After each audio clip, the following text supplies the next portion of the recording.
कारण गरीबी भी है। उस समय अमेरिका के राष्ट्रपति जॉर्ज डब्ल्यू बुश थे। उन्होंने एक नई एजेंसी बनाने का सुझाव दिया।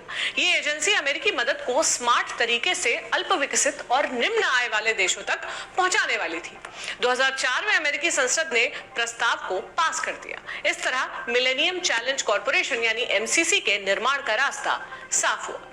बाकी एजेंसियों की तुलना में एमसीसी के काम करने का तरीका अलग है। वो मदद देने से पहले देशों की ग्रेडिंग करती है, उसके अपने पैरामीटर्स है। इसमें भ्रष्टाचार, आर्थिक स्वतंत्रता, कानून का शासन, लोगों में निवेश समेत लगभग 20 मानक शामिल हैं। नेपाल इस मामले में पिछड़ा हुआ था। वहां 2006 तक सिविल वॉर चल रहा था। इसके अलावा देश में भ्रष्टाचार और अस्थिरता का भी राज था। बाद में नेपाल ने मेहनत की, उसने तय मानकों के हिसाब से खुद को सुधारा। 2011 में सभी पार्टियों ने मिलकर नेपाल को प्रस्ताव भेजने के लिए तैयार किया।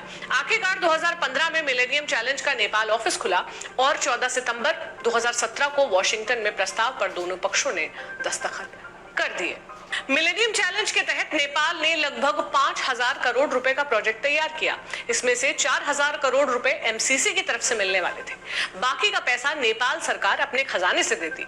नेपाल ने इन पैसों को 2 प्रोजेक्ट्स पर खर्च करने का मन बनाया था।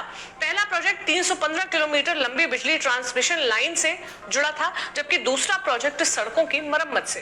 तरकीब दिया गया कि बिजली से नेपाल आत्मनिर्भर होगा और वो भारत को बिजली की सप्लाई करने के लिए तैयार हो जाएगा, जबकि अच्छी सड़क से सुदूर इलाकों में कम खर्चों में सामान पहुंचाने में मदद मिलेगी।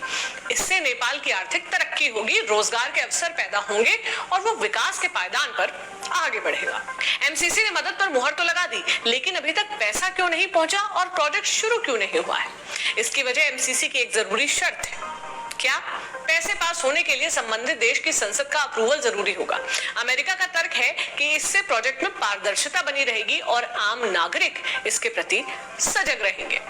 एमसीसी के समझौते में एक क्लॉज ये भी है कि अप्रूवल के बाद ये नेपाल के स्थानीय कानूनों से ऊपर होगा।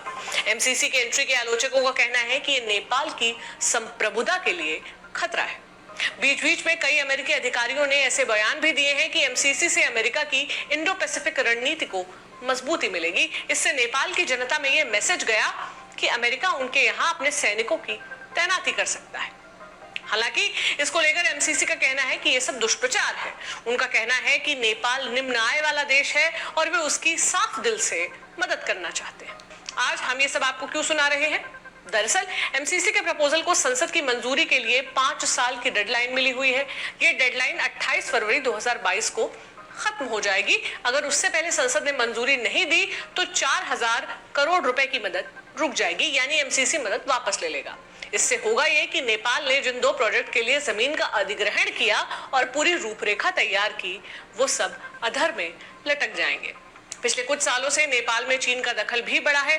नवंबर 2021 की एक रिपोर्ट के अनुसार चीन के 50 से अधिक जासूसों ने नेपाल में के आंतरिक मामलों पर पकड़ बना रखी है और वे बाकी देशों से नेपाल के संबंधों को प्रभावित कर रहे हैं। हिंदुस्तान टाइम्स की एक रिपोर्ट के अनुसार अमेरिका मानता है कि चीन एमसीसी के समझौते के खिलाफ दुष्प्रचार कर रहा है। अमेरिका का कहना है कि अगर तय समय में समझौता अप्रूव नहीं हुआ तो वे नेपाल के साथ रिश्तों की समीक्षा करेंगे। शेर बहादुर देउबा के नेतृत्व वाली सरकार अप्रूवल देने के पक्ष में है, लेकिन उनकी सहयोगी कम्युनिस्ट और अन्य पार्टियां इसके खिलाफ मोर्चा खोले हुए हैं। ये पार्टियां देउबा सरकार को गिराने की धमकी भी दे रही हैं। हालिया विरोध में कम्युनिस्ट पार्टी के स्टूडेंट विंग ने मोर्चा संभाला हुआ है। 20 फरवरी को प्रोटेस्ट इतना हिंसक हो गया कि पुलिस को आंसू गैस के गोले और रबर की गोलियां दागनी पड़ी। फिलहाल नेपाल विरोध और विकास के बीच में झूल रहा है। संसद में क्या निकल कर आता है और इसका नेपाल के भविष्य पर क्या असर पड़ता है, ये देखने वाली बात होगी। नेपाल के मसले पर हमारी नजर बनी रहेगी। आप बने रहिए ललन टॉप के साथ। दुनियादारी में बड़ी खबर सेगमेंट यहीं पर खत्म करते हैं। अब बारी है एक चुनावी रिपोर्ट की। भारत के